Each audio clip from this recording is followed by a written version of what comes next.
Ambazonians on the home front and diaspora.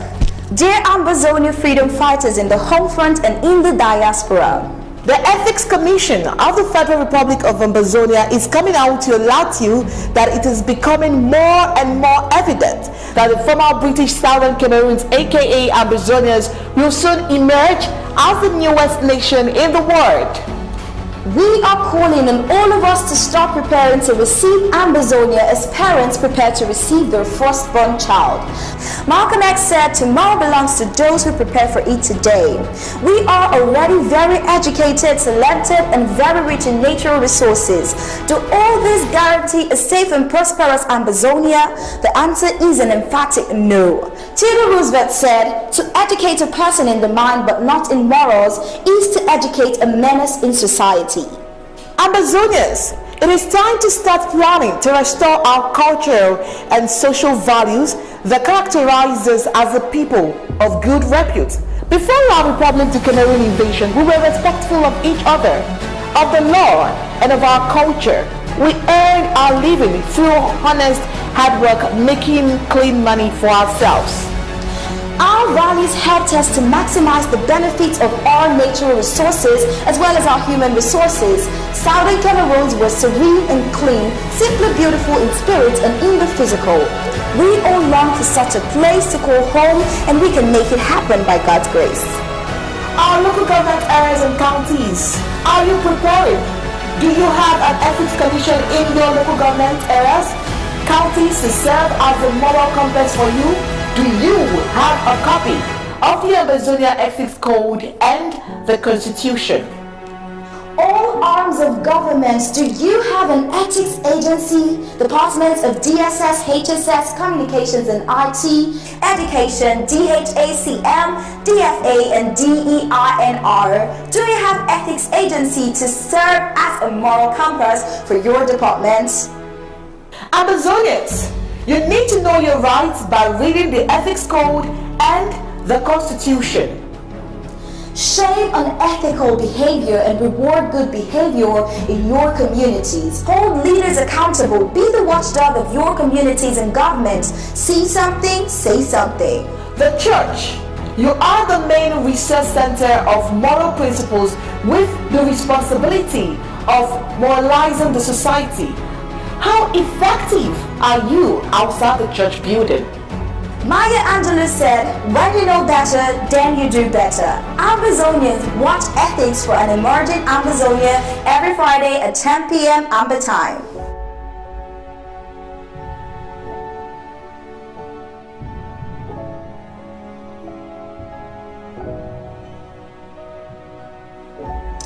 Exclusively on ABC Amba TV.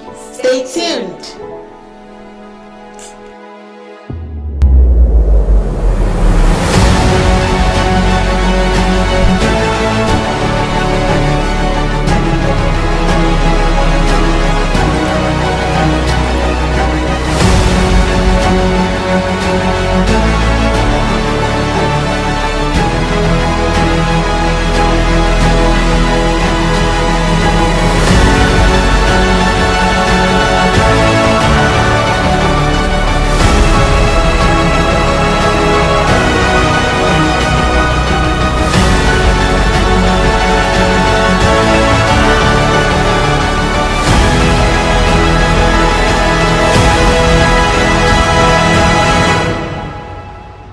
From the savannah to the Midland and the Atlantic, Ambazonia has risen to fall no more. Ambazonia rise.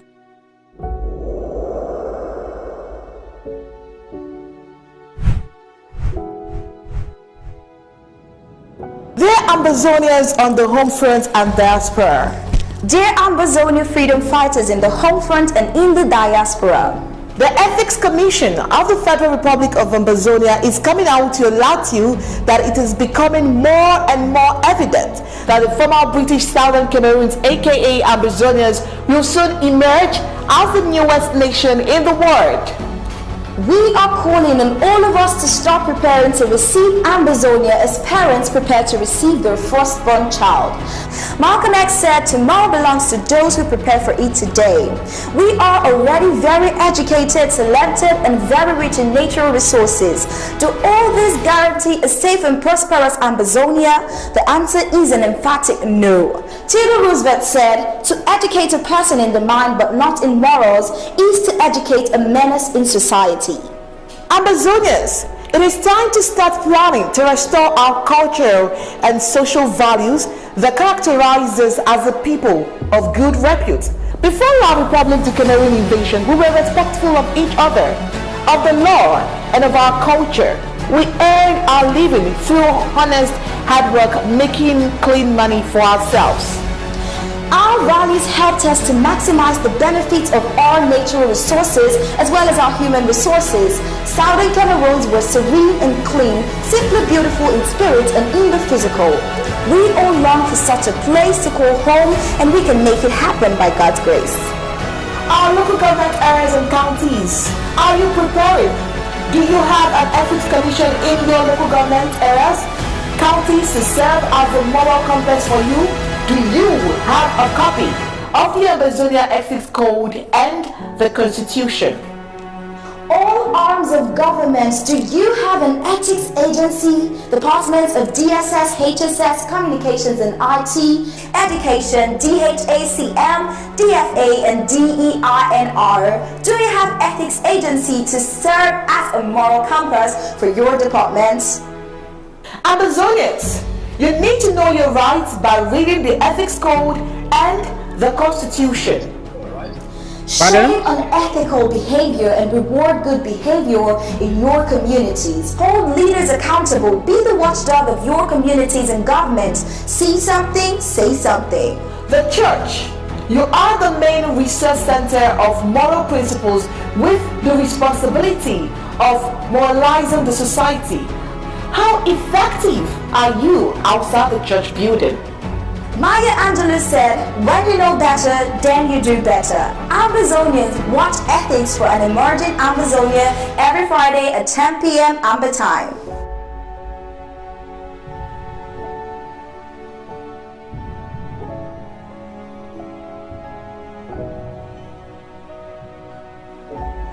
Exclusively on ABC Amba TV. Stay tuned.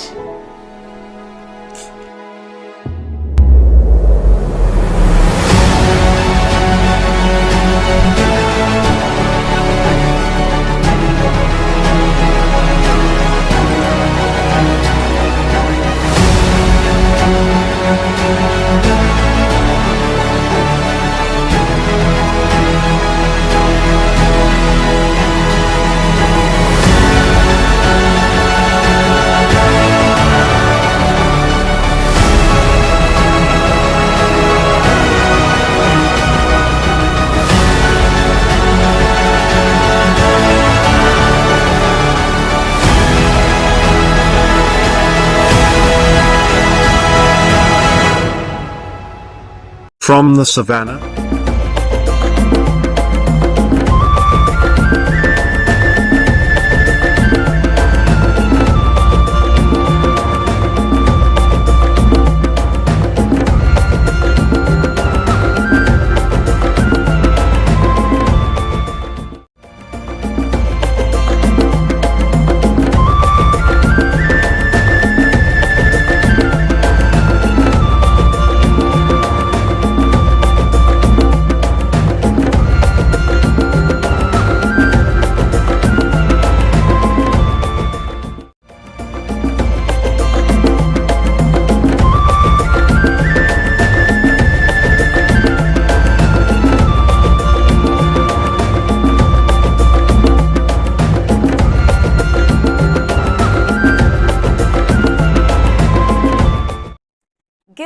And welcome to the State of the Liberation Movement weekly briefing with Dr. Martin Mungwa. And we're proud to be your humble host for tonight. There's a video I'd like you to watch before we start. Once again, welcome to the conference. We begin our discussion today with the Swiss negotiations. It may seem silent in the media what's happening, what's holding the process, and the critical question is why Cameroon must come to the negotiating table for a peaceful resolution of the ongoing war in Ambazonia. Now let's get to the talk. In June 2019, the government of Switzerland agreed to mediate talks between Cameroonian authorities and the Southern Cameroon's Ambazonian restoration movement in a bid to end the war of genocide that was launched by the Yaoundé regime on the peaceful people of Ambazonia. The ongoing war of national liberation has claimed the lives of thousands of innocent civilians, with tens of thousands of refugees forced into Nigeria and other countries, millions of internally displaced, thousands illegally abducted and imprisoned, and hundreds of Ambazonian villages burned down by the genocidal forces of Cameroon. This has led to calls from the international community, the United Nations, the European Union, the African Union, as well as countless non-governmental organizations like the International Crisis Group, the Norwegian Council, as well as major powers like the US, Russia, and China for unconditional peace talks to end the conflict. Being a peace-loving people, Southern Cameroonians and Ambazonians launched a non-violent strike actions by lawyers and teachers in late 2016 to press for the legitimate rights of our people, leading to a violent crackdown by the Yaoundé regime and provoking our proud people to pick up arms in self-defense. 6 years into the conflict, with tens of thousands killed on both sides and mostly Southern Cameroon's Ambazonian civilians, there's increased calls from the international community for renewed talks towards a peaceful resolution. The interim government of the Federal Republic of Ambazonia, led by His Excellency Dr. Samuel Ikome Sako, has long stated that the Ambazonian people under the umbrella of the Ambazonian Coalition Team Act endorses the Swiss process as a sign of good faith in a pan-African spirit towards a peaceful resolution of the ongoing war. It must be noted that it had long been the policy of Southern Cameroonians under the canopy of the Southern Cameroon's National Council, SCNC, to seek for a peaceful resolution to the long-running occupation and annexation of the Southern Cameroons by the neighboring Republic of French Cameroon. This was demonstrated by the long-standing motto of the SCNC, which articulated the force of argument and not the argument of force. It was in this spirit that in 2003, a coalition of Southern Cameroon's restoration movements sued the Republic of Cameroon at the African Court of Peoples and Human Rights, ACPHR, sitting in Banjul, Gambia, 266/03 Kelvin Ngwan's Gumey et al. Cameroon. At the root of this lawsuit were gross violations suffered by the people of Southern Cameroonians emanating from the UN plebiscite of 11 February 1961 that determined the political future of Southern Cameroon. Therefore, in Southern Cameroons, the ACHPR was right in finding that the people of Southern Cameroon qualify to be referred to as a people. In its 2009 ruling, the ACHPR affirmed Anglophone grievances against the Biya government and recognized Southern Cameroons as a distinct people and recommended comprehensive national dialogue involving the Yaoundé regime and the people of the Southern Cameroon. Since 2009, the Biya government's unwillingness to honor this ruling and to rather adopt violence and brutality in dealing with the legitimate demands of the Ambazonian people is what finally triggered the ongoing war. In this respect, and in spite of the government of Switzerland's offer in facilitating an inclusive negotiation process as taxed by a majority of the stakeholders, the Yaoundé regime has remained adamant and has rather intensified her war of occupation, annexation, and genocide against the people of the Southern Cameroons.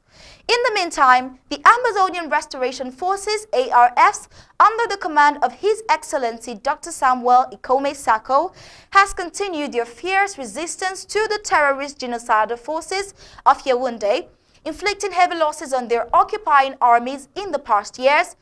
Just in the month of May, more than 20 terrorist forces of French Cameroon have been neutralized in their attempts to invade, brutalize and kill innocent women, children and young men across the territory of Ambazonia.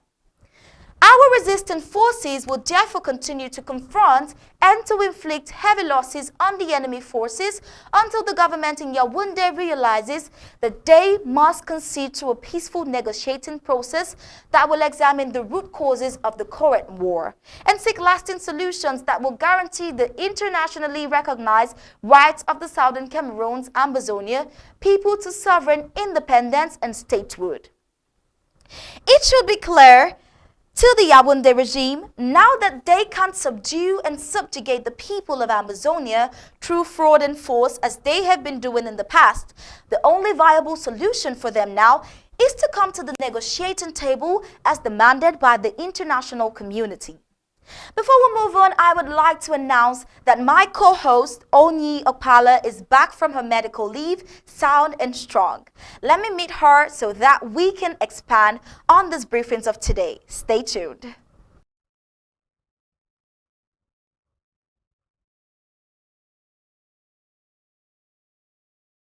For tonight will be the interim government treasury against the coup plotters against lawsuit. And of course, you know who's going to do justice to that. The SOS for Communications and IT, Dr. Martin Mungwa, is here with us. Good evening, Dr. Martins. Good evening. Can you hear me? Yes, very loud and clear. Okay, thank you very much. Good afternoon or good day, all Ambazonians. Global greetings and 21 gun salute to all our restoration forces. We're very happy and excited for the great work that you've been doing at the home front to keep our country away from the invaders.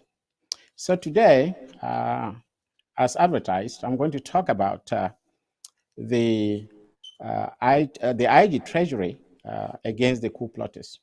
So this was a case that was filed in Baltimore, and I'm going to give you the details of this filing so you know exactly what is happening.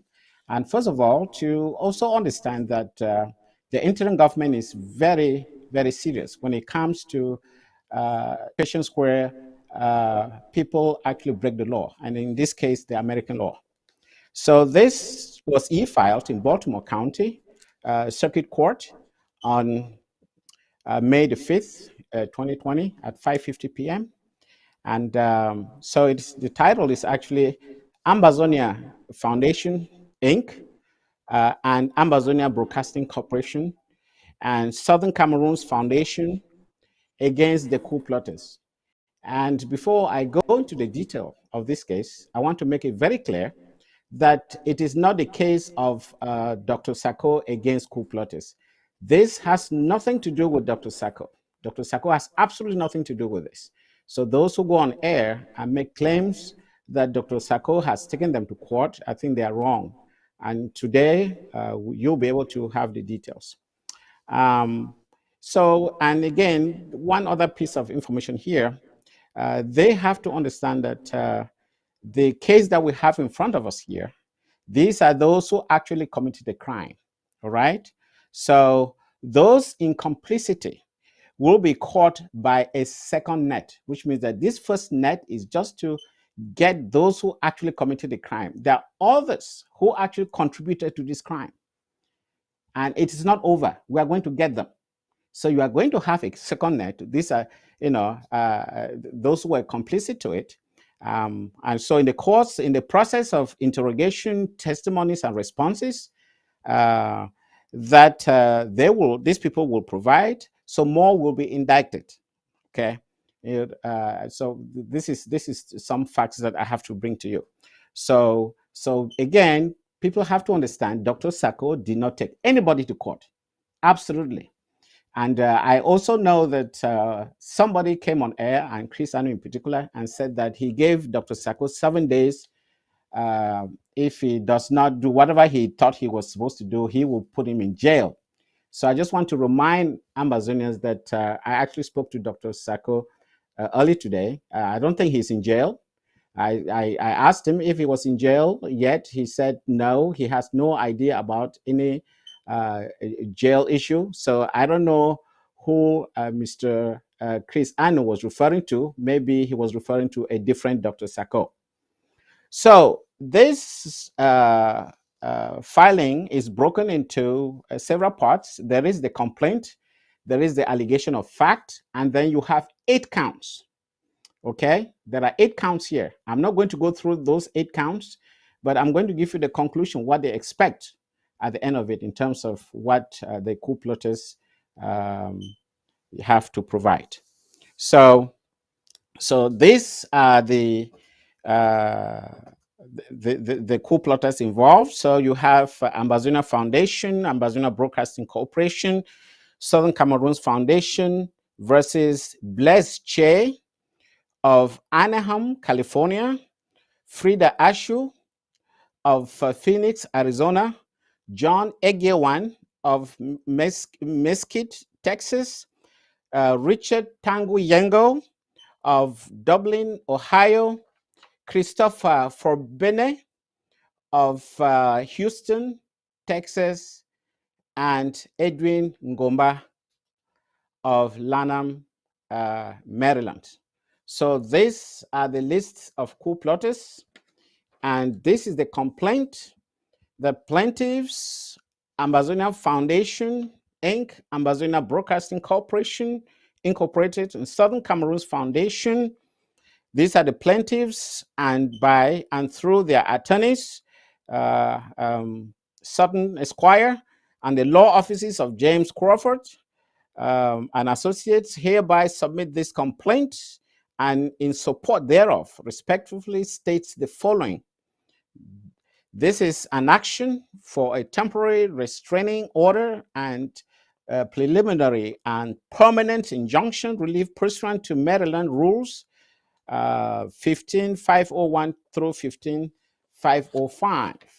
So the plaintiffs is a lawful incorporated entity titled Ambazonia Foundation with a principal place of business in Baltimore County, Maryland. Plaintiffs a lawfully incorporated entity titled Ambazonia Broadcasting Corporation, incorporated with a principal place of business in Baltimore County, Maryland. Plaintiff is a lawfully incorporated entity titled Southern Cameroons Foundation with a principal place of business in Cook County, Illinois. Defendant Blaise Che is an adult citizen of the United States and has resided in Orange County, California for more than 6 months prior to filing of this complaint.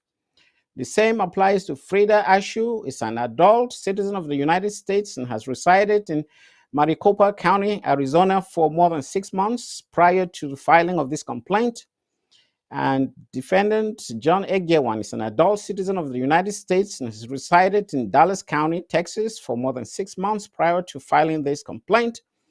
Defendant Richard Tangu Yengo is an adult citizen of the United States and has resided in Franklin County, Ohio for more than 6 months prior to the filing of this complaint. Defendant Christopher Forbene, I think that's Chris Ano. His name on file is Christopher Forbene. Let's not be confused. So it's Chris Ano. Is an adult citizen of the United States and has resided in Texas for more than 6 months prior to the filing of this complaint. And defendant Edwin Ngomba is an adult citizen of the United States and has resided in Prince George's County, Maryland for more than 6 months prior to filing this complaint. There are also 2 banks that are defendants. I'm not going to call the names here. And the allegation is that the plaintiffs formerly employed defendants at the Ambazonia Foundation located at 9720 New Groves Mill Drive in Maryland. And you see, plaintiff formerly employed defendants at Ambazonia Broadcasting Corporation. Defendants Blaise Che and Richard Tangu Yengo, Frida Ashu, John Egewan were relieved of duties on about March the 1st, 2022. Defendant Chris Forbene Ano abandoned his work on October 17th, 2021 Plaintiffs have demanded that defendants cease and desist from representing themselves as a representative or members of the foundation. Defendants have failed to cease and desist as requested upon information and belief Ambazonia Foundation has been called a terrorist organization and is facing suit in California due to actions by the defendants. On or about March the 10th, 2022, defendant Frida Ashu withdrew an excess of $71,000 from the Arizona checking account ending in 7623, managed by Southern Cameroon's Foundation, Inc., an Ambazonia Foundation subsidiary, which represented the entire balance of that account. On or about March 30th, 2022, defendants removed $85 from plaintiff's account. On about April the 27th, 2022, defendants removed in excess of $37,000 from an Ambazonian Foundation bank account. On about April 27th, defendants removed in excess of $3,300 from plaintiff's bank account ending in 0751. From time to time, from October 17, 2021 to the present day, defendant Christopher Fobene Anu withdrew funds from the Ambazonia Broadcasting Corporation PayPal account. Defendant Christopher Fobene Anu retained without consent a high-performance computer console with a value in excess of $3,500. So defendants have taken and used the name Ambazonia Foundation. Upon information and belief, defendant Richard Tango Yengo filed documents attempting to alter the Ambazonia Foundation corporate charter. So we have a count number one, which is a restraining order and other injunctive relief. I'm not going to go through them, quite a bunch. Count number two, trover and conversion, wrongful detention. Count number three, replevin. Count number four, constructive fraud. Count number five, misrepresentation. Count number six, breach of fiduciary duty. Count number seven, tortious interference. Count number eight, negligence. And yes, so that's the last count, negligence. And so, wherefore, plaintiffs, Ambazonia Foundation, Inc., Ambazonia Broadcasting Corporation, and Southern Cameroon's Foundation requests as follows. The court restrain defendants from transferring, withdrawing, or otherwise reducing monies of the amounts at issue, in this case, except as specifically authorized by an order. And that the court restrain defendants from destroying, removing, concealing, encumbering, transferring, or otherwise harming or reducing the value of the property of plaintiffs. The court restrain defendants from falsifying any writing or record relating to the property of either party. And the court restrain defendants from representing themselves or having any current association with the foundation. So it goes on and on all the way to, let me just read, the court grants plaintiff all relief permitted by Maryland statutes for such cases made and provided, and all relief set forth in the appellate decisions of the Maryland Court of Appeals and in common law of Maryland, including counsel fees and court charges or court costs. The court award compensatory damages in excess of $75,000, and the court award punitive damages as Maryland law permits, and the court grants such other and further relief as is just and proper as the nature of this case may require. Signed by the attorney, Timothy Sutton, Esquire. So this is a rundown of the case against the coup plotters. And I would like to also state here that I think on Wednesday, our legal team will come on ABC, Amber, and actually discuss this in detail. And hopefully by the end of the week, this will be available to Ambazonia and the world to see the charges against the coup plotters. And they know themselves. We were informed that they all have received a copy of this notice as far back as, I think, Monday, especially Mr. Chris Ano. He has his own copy. So we are waiting for their response to this court. So that's what I have for you. Over to you, Paddy.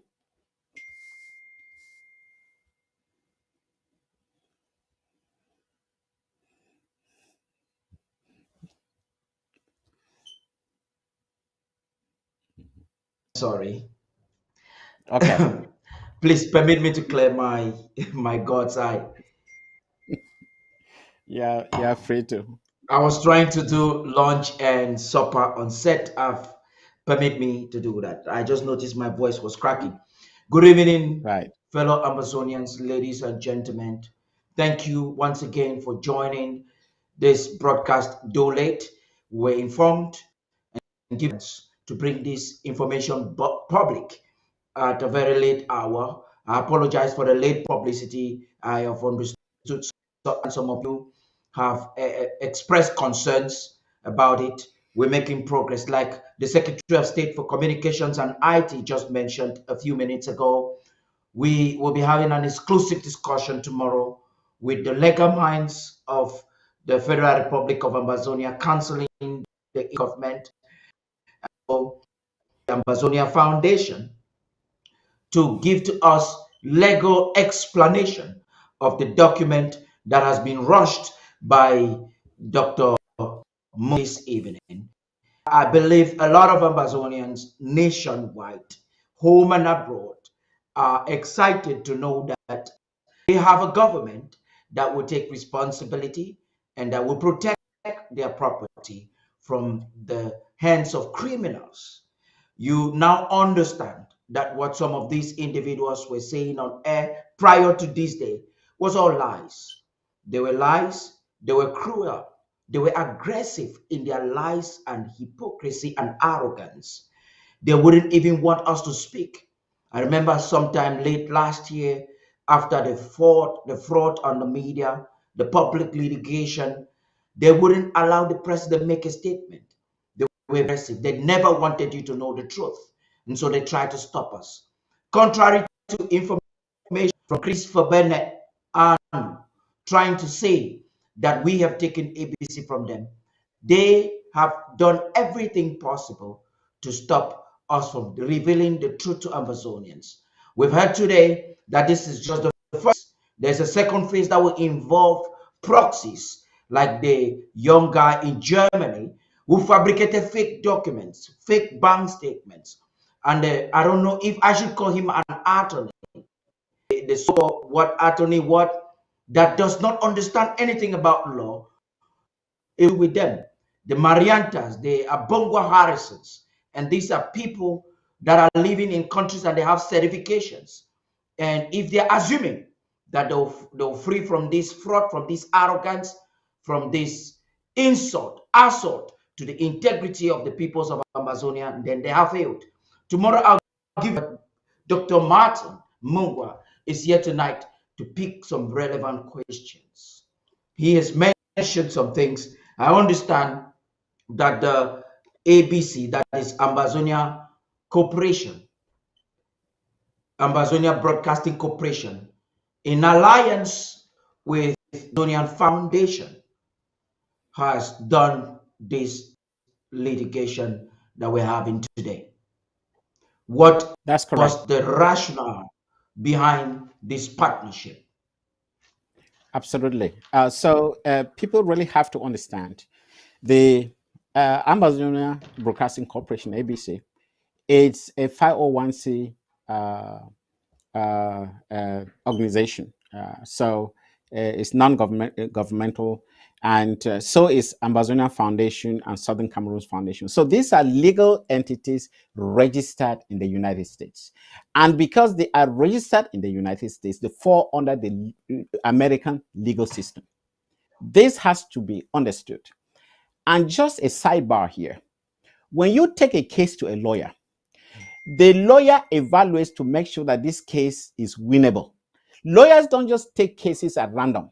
When they realize that the case does not have a legal basis, they will throw it away. They'll say, no, I will not get, you can go and work out this thing behind the scene.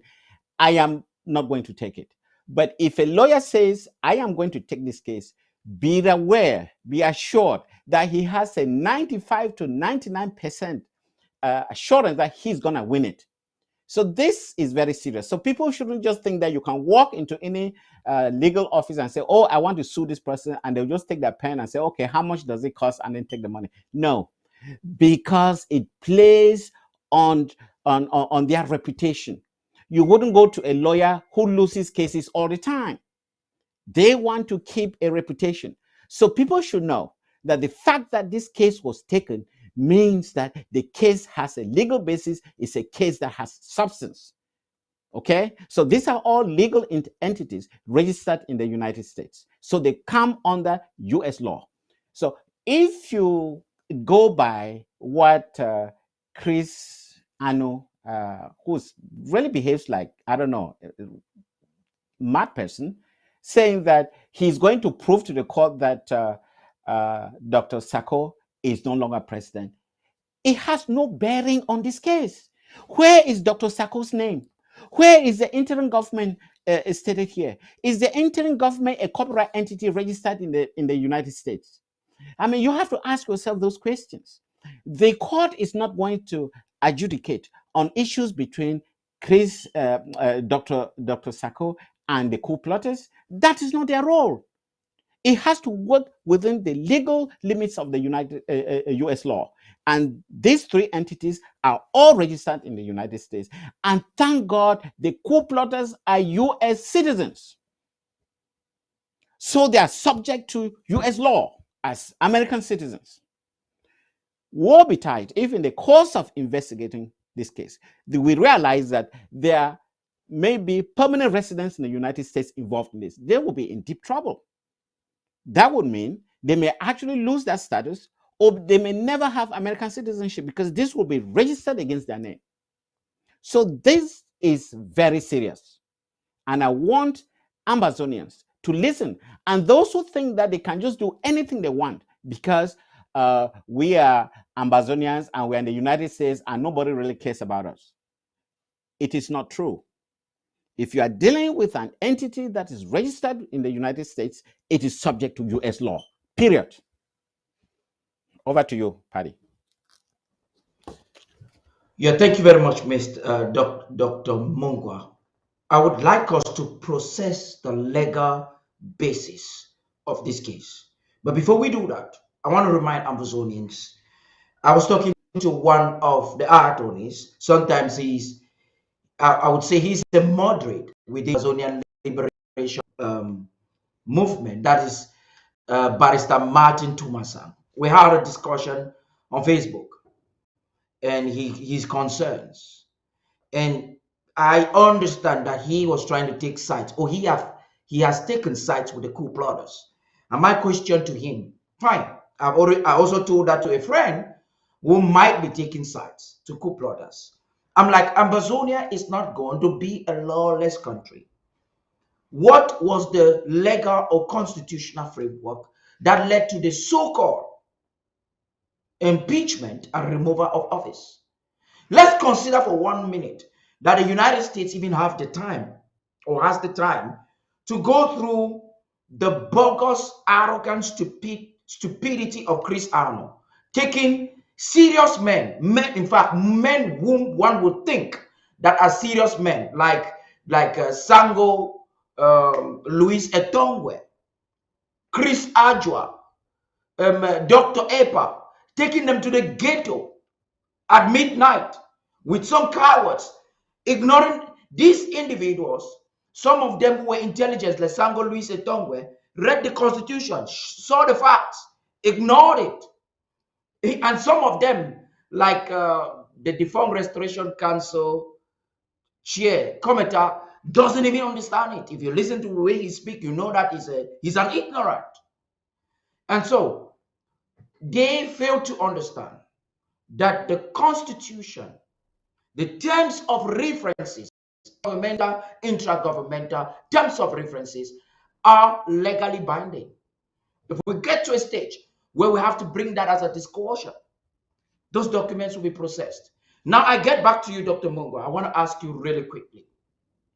Can you talk to us specifically the legal basis of Ambazonia Foundation, alias Ambazonia Broadcasting Corporation, claims against these individuals? If you want to be specific, Right. go ahead. Right. Absolutely. Now, Ambazonia Foundation, uh, it it we have to understand first. Ambazonia Foundation, uh, these are non-political entities, and they were working on behalf of the interim government in order to collect funds that will be used for humanitarian effort at the home front and elsewhere. And the interim government appointed these coup plotters to be the transition between collecting that money and distribution at ground zero. So the board of directors accepted them because this was the arrangement between the interim government and the foundation. And now, when we discovered that these individuals were not doing their functions per the per the interim government, it was made very clear to the foundation that they are no longer serving the interests of interim government, and they were all duly removed from office, and thereafter they no longer represented the interest of the interim government. Because remember, the whole concept of humanitarian effort was brought about by the interim government, and the Ambassador Foundation was just a transition point where the money will be collected and will be dispersed at ground zero. So this was the arrangement between the interim government and the foundation. So anybody working on behalf of the interim government, the foundation, it must be respected that they are applying the same rules and they are not bending the rules. And when we came to that conclusion that Mr. Richard Yengo and the others were not abiding by these rules, it was time to make sure that they were relieved of their duties. And in the case of Chris Fobene Anu, who was then the so-called anchorman stroke Secretary of State, he abandoned his duties and opened his own private TV station. And we consider that a breach, okay? And therefore, he was no longer needed because he already sort of resigned because he was no longer attending to those duties, okay? It was a breach of contract, okay? So the fact that he relieved himself, it was noted and accepted and was replaced. So these are the charges that have been, laid against these individuals as a result of this breach. First, in the case of Chris Anu, he abandoned his position, created his own TV station. The others simply started doing things that were not consistent with the policies of the interim government, and obviously not meeting what the Ambazonia Foundation were expecting of them. So they were not serving the same purpose that they were actually elected to serve. So it's that simple. So again, I have to make it very clear here that Ambazonia Foundation is not a political entity. It's not an appendix of the interim government. Okay, so that should be well understood. Dr. Mungwa, you have given to us good information, but I think I would like you to do much better. I would say that you're still talking in the peripheries. I want you to dig a little bit deeper. We now in the public, and the public want a square meal. You said some individuals are doing or are carrying on irregular activities. I'm not quoting you word verbatim, but you are, for instance, from the document you read earlier on, We understand a certain Frida Ashu went into an account that Right. belongs to Amazonia Foundation Okay. and withdrew a sum of more than 70,000 US dollars. And I Oh, understand that this mhm. money, are you getting me, Dr. Mungwa? I understand that this Yes, money I'm getting you. I'm getting was you. Yes. raised. Good. This money was actually raised when co-plotters told their friends to stop donating to the interim government. Am I correct? You're absolutely correct. Okay, I got So what it you means said. that I will be Absolutely right correct. to say this was an Right. attempt to bully. They attempted, and now they'll be whipped. So this was an attempt to bully the people of Amazonia who have decided what they want. That is true. You are absolutely correct. And thank you for redirecting the question. It's very important because this was a case of blackmail. They went on air and actually tried to blackmail the interim government to discourage people from actually funding the interim government, and by such not funding our restoration forces on the ground. So this was actually the act carefully planned by the coup plotters and carefully executed. In fact, by the time the interim government was aware, they were very, very advanced in this plot. And as you mentioned earlier, specifically, this lady, Frida Ashu, uh, she actually was able to go into account. I think was which bank is that again? Just because I didn't call out the banks here. Um, she went into Chase Bank, okay, and took out this money. And this money, in as much as she had already been relieved of her duties in the Ambazuna Foundation Board, she went ahead and did it. And why did she do it? Because they apparently the bank trusted her as a long-standing customer. So they did that without knowing.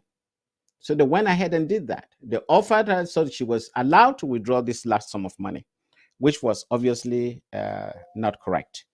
And of course, we also know of Richard Tangu, who tried to falsify some elements of the Southern Cameroon Foundation while he was at the Treasury.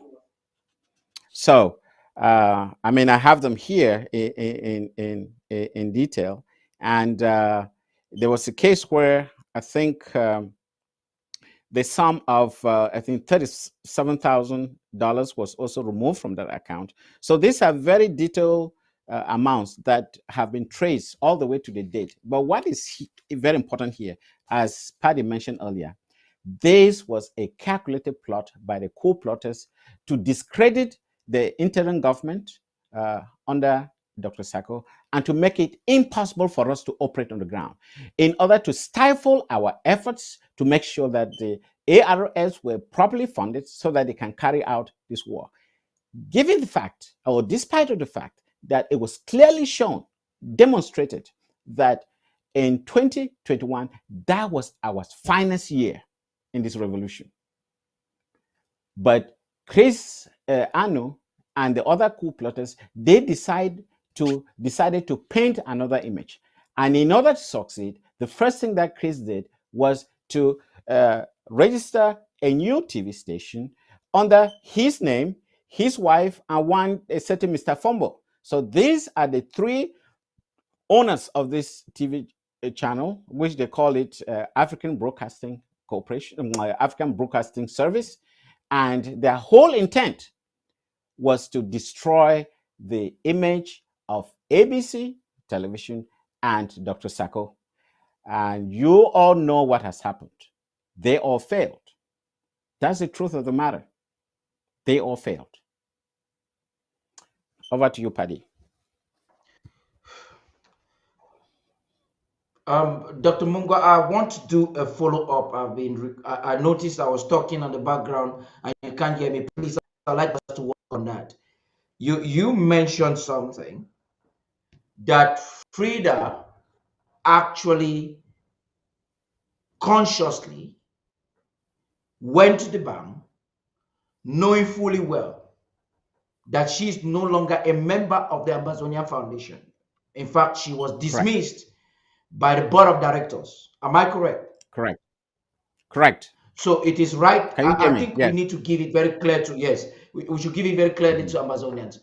So we are saying that she has not just committed a crime against Amazonia Foundation and the peoples of Amazonia.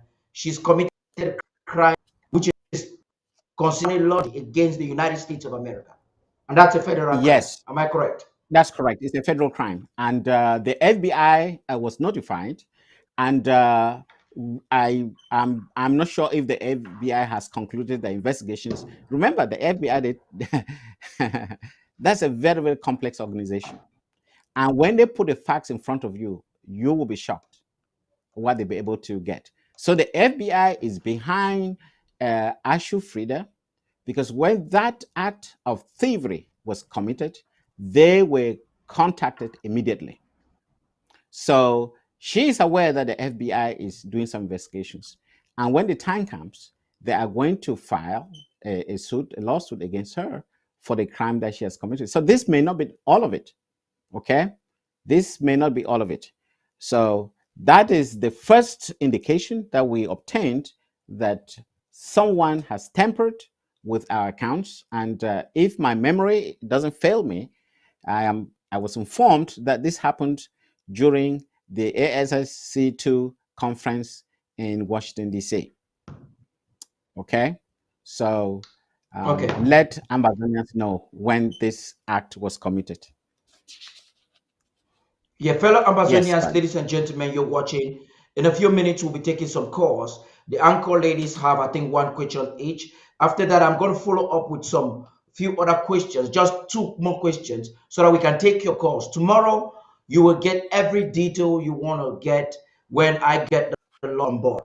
For now, I would like anchor lady Okpala to present the question.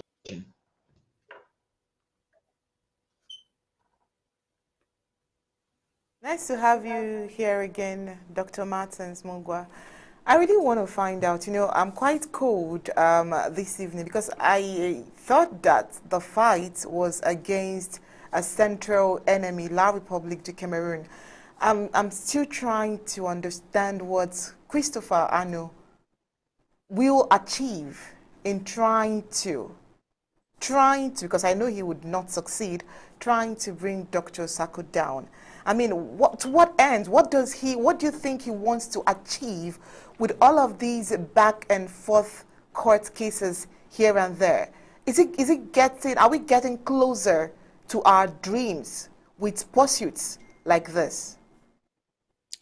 Thank you, Okpa. I hope I pronounced your name correctly. When you look back into history and all revolutionary struggles, you realize that there is always a black leg.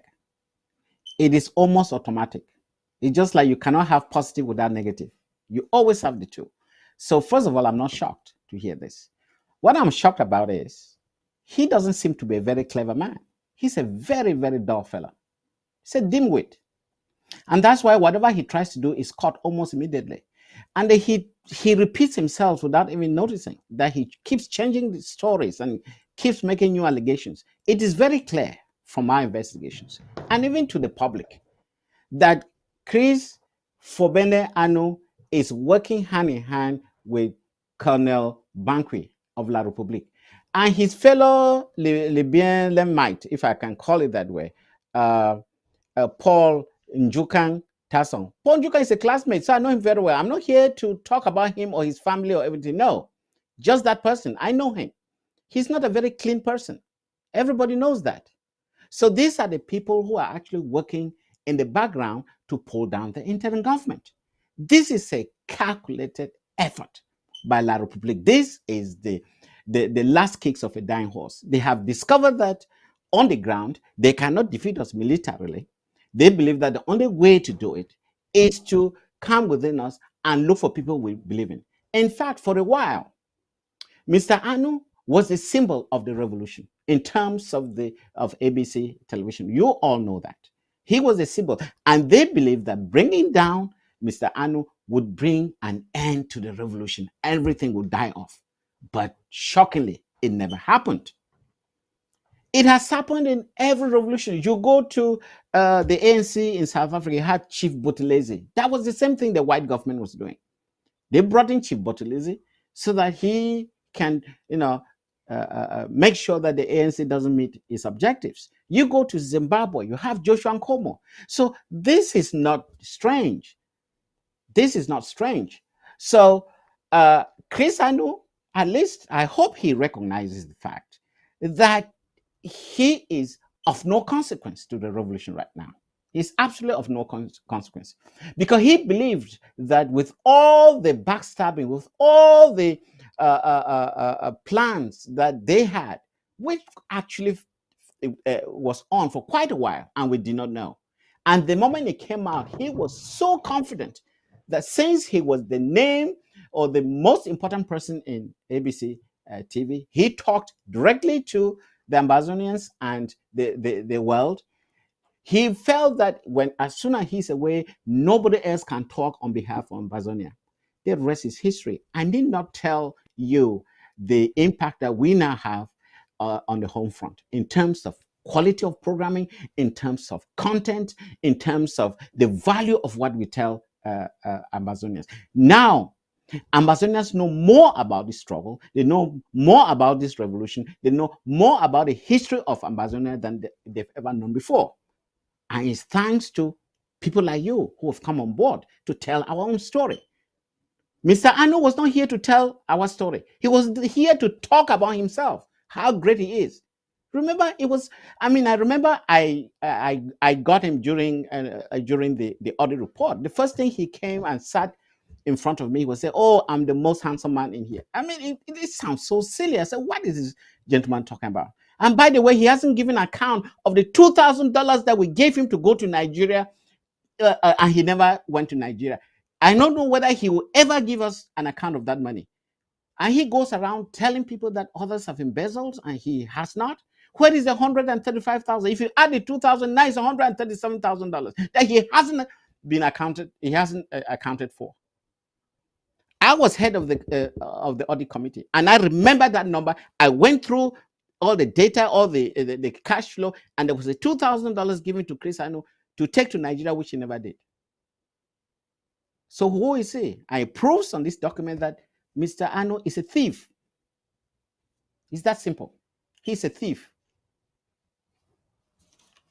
I hope I've answered your question. Indeed, the revolution is not about one person. But now that we're already in court, what does the interim government hope to achieve with this? Oh, that's a very good question. I think that's a question every Ambazonian is asking. Restitution. They have to give back the money. They have to restore our intellectual property. They have to return our console. They have to return all the password. They have to restate our website. So they take out the picture of some unknown personality whom I don't even recognize, who is not even a part of the interim government. That is our intellectual property. All that has to be restored. As I said, this is just the first leg of this indictment. We are going to have a follow-up based on the information that they supply to the attorneys. So we're going to dig further. So those who are all in complicity, I know a few who had taken upon themselves the responsibility to audit the interim government. These are people who have resigned. They go behind the scene to audit and publish documents that are copyrighted. They will have to tell us who gave them the authority to do that. That's illegal. Thank you very much, Dr. Mungwa. I think the phone lines are officially open. WhatsApp calls only. You can start calling while we follow up with the follow up. I wouldn't want to say follow up. If you look at those ladies, any gentleman who have care of ladies, those ladies are tired. They've been working with me for at least 10 hours today. And for those with me, you know, you you should have an extra energy to match up with me. So if you look at their faces, they are beautiful, but not very beautiful as always. So you have to bear with them. I'm going to take the last set of questions. Okay. You are live on ABC Amber TV. You want to make your contribution or ask a question? Dr. Mungwa is listening. Thank you very much. This is Mayor Kari. Oh, Mayor Kari, nice to having you. Thank you. Thank you. Yes, I want to appreciate you. I want to appreciate our, beautiful uncle ladies for staying out this late for us for being. Okay, so you still saw that the uncle ladies, are they still beautiful today? Because I thought they're so tired and. No, more beautiful than ever. Okay, even white tired. That's good.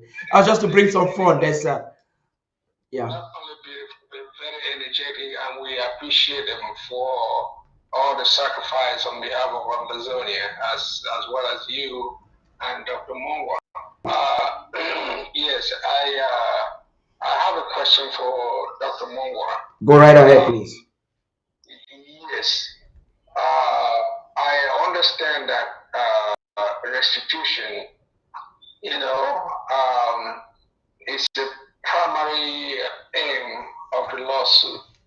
Now my question is about punitive damages. Yeah. Who determines whether or not there will be punitive action against this individual? Is Bazuna Foundation? Is this the law in the United States? Who decides that? That's number one. Yeah. Number two, there are other individuals who were, serving as members of government, not any ordinary members of government, high-ranking members of government. A prime example is Dr. Abongwa, who was at the time the vice president. Yeah. And his name is conspicuously missing amongst people who have been served. Is somebody trying to cut him a slack? If not, what is the rationale for that? Thank you very much. I yield. You just got two questions, and I must give you a drink for that. Trust me, you're so smart. Go ahead, Dr. Mungwa. Thank you, Mayor Kari. I think these are very valid questions. I will do my best to answer. Remember, I'm not a legal expert, so I can't go beyond my bounds. What I see, if you forget any, I'll remind you, SOS. If you forget any, I'll remind you because they are my questions. Yes, so no, I remember the if you don't questions, get it, I do. No, I get it. Okay. I get it. So the first is actually whether punitive actions. In fact, on this lawsuit, it is actually stated on item O, the court award punitive damages as Maryland law permits. So it's actually incorporated. So as to what value or how much, I cannot tell you. Maybe the legal experts, when they come here on board, they're gonna give you some, put some light on this particular aspect. But yes, it's incorporated in this lawsuit. It's right there. Okay, item O. And when we'll publish it on the web and whatever means it gets there, I'm sure everybody will have the opportunity to go through the entire document. The second is, how come that Dr. Abongwa is not in this particular lawsuit? Okay. I am not here to defend Dr. Abongwa by no means. I think I did say in the beginning that these are those who are complicit. These are the people whose hands were caught in the cookie jar. Okay, their hands were caught, as we say in our dialect, inside pot of soup. So their hands were caught oily. But this is just the first phase. As I indicated during my introduction, I said that those in complicity will be caught by a second net. So in the process of interrogation, testimonies, and responses that these people provide, more will be indicted, okay, in the network or in the racket. So as I said, this is not the end of it. Remember, we are following a legal process that falls within the American legal system.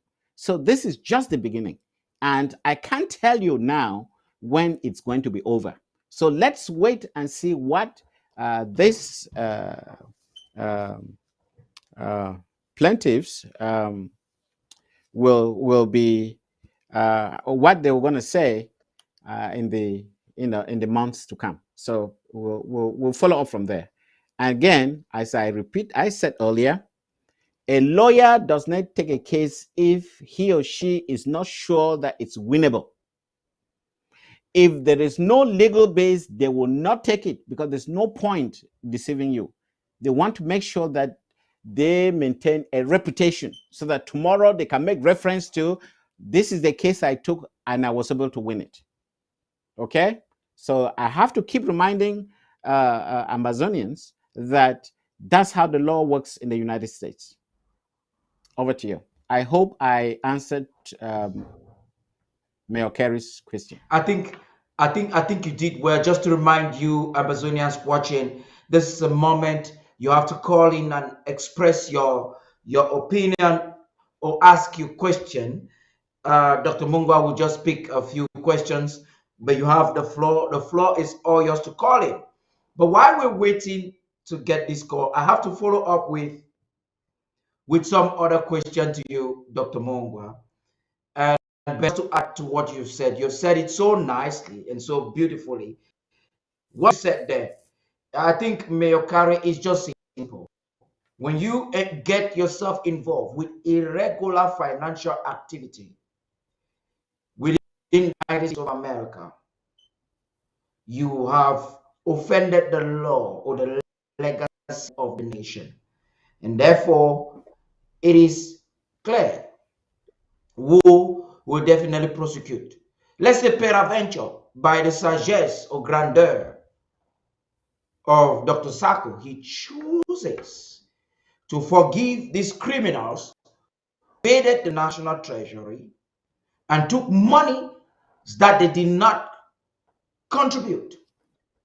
The United States might or most probably would still have to prosecute them because it is a crime against the laws of this land.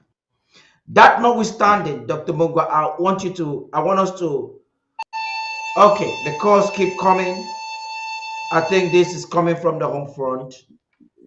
Please, if you call, the line is busy, just be patient. Oh, the home front and network, MTN at it again. Yes, hello, caller. Where are you calling from precisely?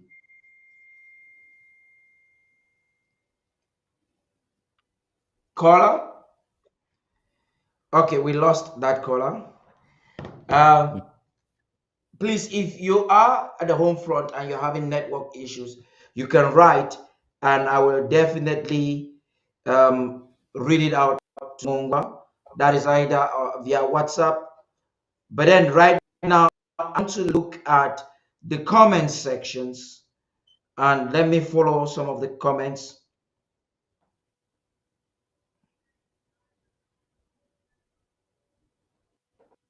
Yeah, so someone is saying, Dr. Mungwa, if I may say, he says this Chrysanthus Shoti, he said something very relevant, which you may want to chip something. He says, what Sisiko and Tabayang did, Tunos, I hope that was an English word, going away with more than $400,000, and we sat quiet. Never, never. This man is talking with a lot of vex. Dr. Mungwa, please. Right. You see, that is, there's some Go noise ahead, coming sir, over there. please. Yes. Yeah, go ahead. We understand. Remember that. Yes, caller. Where are you calling from? I'm calling from Ganzero. From the home front. Am I correct? You're calling from the home front? You're calling from the home front? Yes. Good. We are not a people of zero, so we are home front. So the word zero is a negative word, so we've changed it to home front. Hello. Yes, hello, I can hear you. Go ahead. What's your contribution? Is ABC? Yeah, this is ABC Amber TV. Go ahead, listening to you.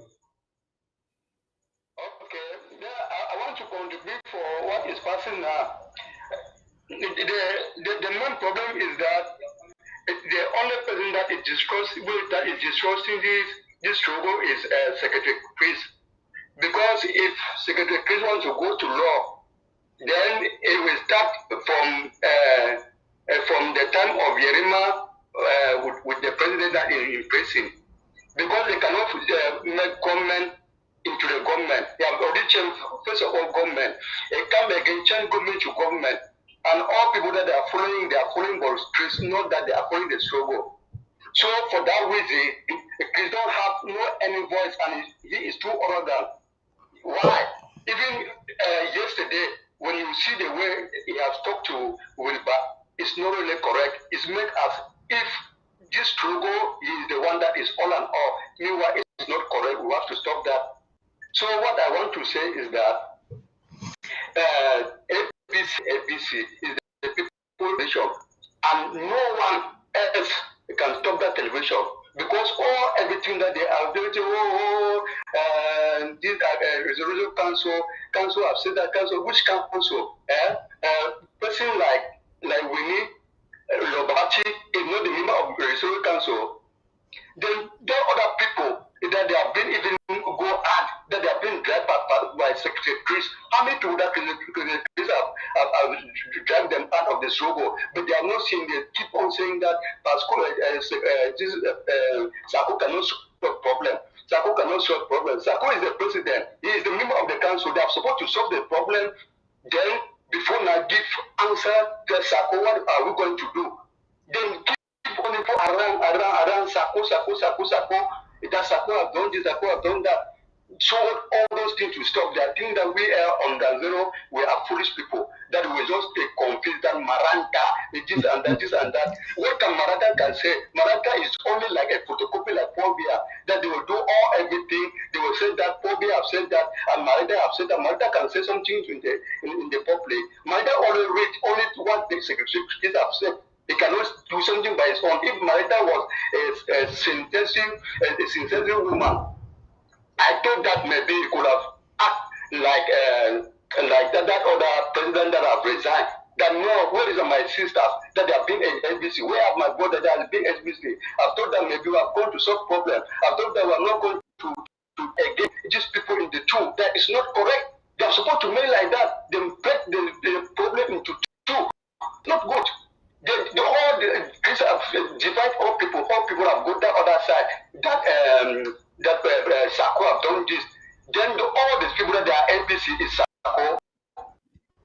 So that corruption. This is the hypocrite. Anyway, where did you give money to open ABC? And then all those people that they are there in that other side, they are all corrupt people because they have been when places have been opened.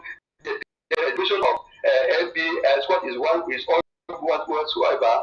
They say that they continue to make a debate in the LBC that the secretary can make also can open this thing. They don't watch and see where they are there now. LBC is the palace. So if you left from the palace, it means that you are part of the vision.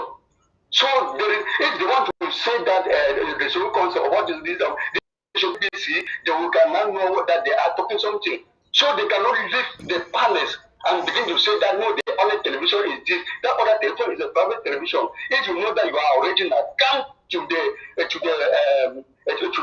Amazona house, the original station. If Equinox can say whatsoever, it cannot. It will hear only what CRTV is saying. Equinox cannot say anything out of CRTV. So they could not say anything, they will not even consider it, but they will consider only CRTV. With that CRTV is what? Is ABC. So any other station that is not that is saying this and that is wrong.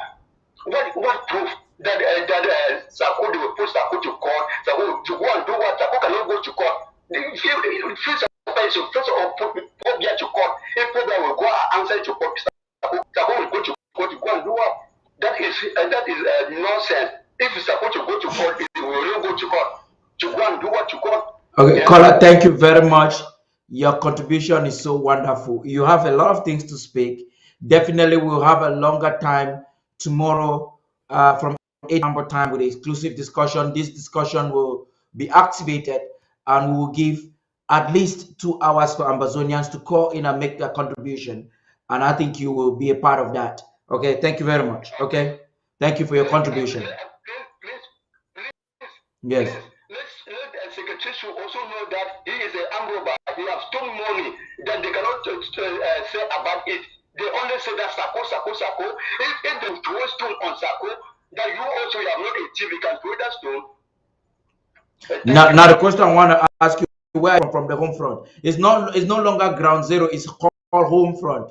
So where are you calling from the home front? Let me know. Is it in Abakwa? I know, yes. Where in ground zero? Where in ground zero? In Abakwa. Okay. I want to tell you something today, my brother. Say ground zero. Change and put and say home front. That word says zero. Make a so will be people for nothing. Okay. So governor, behold for that conference where they get them for Washington. They decide say from henceforth we go to be now people for home front. Will not be ground, will not be zero again. You know. Okay, thank you. Better boy. I will keep your number. You... But the grace of God, we know that this struggle is the God ordained struggle. Amen. What we need is that every actor to come together in one. We are not out to say that this one will do this one don't do this. We are not out to fight for president. At this moment, I want to say that there is no president, any president, whether it's Maranta, it should be like president of the section. That other president, there is no other president in Amazonia. If they before they will make any election, before they will choose a president can lead Asian everyone. If we want so this moment, because people are dying, they are praying, president, Maranta is what? Thank you. Thank you very much, my brother. Let me take the next caller. Hello, caller. Can I just make a comment? Yes, go ahead. You just have to be patient. Let the SOS make a comment, please. Just be patient. Right. So ahead, thank you, the gentleman who spoke extensively from the home front. I think it really matters to us, and it made to me in particular that I think the message is going through. And we just want to make it very clear that this case is a corporate matter. It's not political. But Chris Ano is trying to turn it into a political issue. In fact, the moment he received this summons, he went on air and he started talking about getting to the next level. You begin to wonder what was that for. In fact, he's trying to look for money in order to pay the lawyers to address this case for him. So this is a corporate issue. It's not political. It's very, very clear. And going back to what somebody said earlier, that prior to President Sako taking the helm of the interim government, Sisiko and others embezzled more than $400,000. That is correct. But remember, that's why we had the audit. We had the audit in order to put the groundwork to build strong institutions. And if you look at the recommendations of the audit report, which I was the one who presented to ABC television, I made very clear that we should look at what they said, the management letter. The management letter brought recommendations to make sure that things of this nature never happen again. So we understand that it's like spilled milk.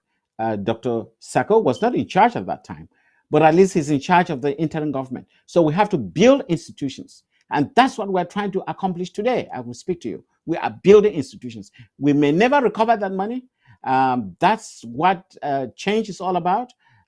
That's what a continuous improvement is all about. So we have been improving continuously up to now. And you see what has happened with the Treasury. So we've made changes in order to make sure that things of this nature never happen again. Over to you. Thank you very much, SOS. We had the next caller here. I think he would want to make a contribution. He just a caller here. Yeah, okay. Ochiba Nelson was the one calling. Go ahead. You're live on ABC Amba TV. Okay, thank you, SOS and Mr. Padi and the ABC team. I just want to remind Amazonians that the concept of APP, LGA by LGA on the counties, it means that we identify ourselves like communities. So in America, if you embezzle money meant for the community, you can also be sued. So all the LGA chairs, the defense chairs who took money away from their LGAs, let them prepare themselves, because we are also going to file lawsuit against them. Thank you. Okay, it would appear, SOS, that the process is getting hotter and hotter. The Secretary of State for Communications and ID has an urgent meeting that is coming up within the next 15 minutes. So if you want to talk to him, do that now. And as you see, the ladies giving their best smiles this evening, the last part of this evening, because they rest. Tomorrow we have another very busy day with them, and you do not want to stretch all the juice that is in them, but only during one show. So you call it now, because we're gonna be stopping this broadcast to start in just to have it only tomorrow. I have tomorrow with an exclusive discussion with attorneys, and we'll have the time to speak. So we will take just about two calls now, and then we'll make progress. SOS, do you want to react to Ochiba Nelson's comment? Yeah, I mean, it's just an extension of what I said. Depending on the interrogations and testimonies and responses, we may have leads for more indictments. I hope I'll have time at least to give a little push on the award 22, which will be starting next Saturday, the 28th. I have that opportunity to at least to talk about it, so people should be ready for next Saturday. Please, SOS, please, SOS. Later on, not just now. bring the not SOS now. on the screen. Okay. SOS, please. Yeah. Since you have just about 15 more minutes, I'd like the technicians to just bring you on air to talk to Amazonians, make your final statements, and talk about the draft, why we think of taking the rounding off. Fellow Amazonians, I would like to take this opportunity to make you understand that the interim government is in business. It's serious about what it says, and it's serious about what it does. A couple of weeks, or maybe a month or so, we learned about certain individuals, the coup plotters, who went into account to disrupt the financial activities of the interim government.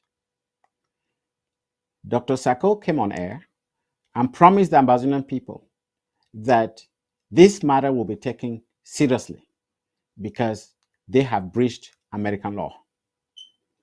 We have often been stifled in the past for the simple reason that some of the crimes committed by fellow Amazonians in the execution of this war does not fall under American law. We understand that. It's one of the challenges operating a revolution outside your homeland, and that applies to us. But today, I am very pleased to report to the Amazonian people and the world that we've been able to secure charges against 6 coup plotters. And the only reason why we are excited about this is that at least the lawyers looked into the matter and felt there was a legal basis. As I've often said in the past, if there's no legal basis, there's no reason to go to the law. But now we do have a legal basis. And the legal basis have been established in a 16-page document, which will soon be released to the Amazonian people for you to read through yourself. So, Christopher Anu and company, they're on a short leash. And they will be called to account for what they did to Amazonians. So whatever they go on the air and talk about, whatever they do in order to change the narrative, it will be short-lived. I can tell you this. Because we are serious and we are going to pursue this gentleman to the gates of hell. I want to tell the Amazonian people that we are serious about executing this revolution. Now, the final word I would like to talk about is actually the award, which is coming on next Saturday. I got this from the Department of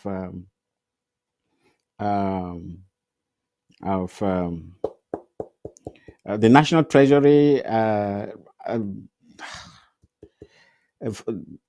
the department that's responsible for resource mobilization. Sorry, resource mobilization. So the resource mobilization and National Treasury need your support for the success of this vital annual event on our calendar. So needless reminding you that what Chris Anu masterminded to rob us all of last year's draft funds worth a staggering $135,000. For that reason, our Commander-in-Chief, Dr.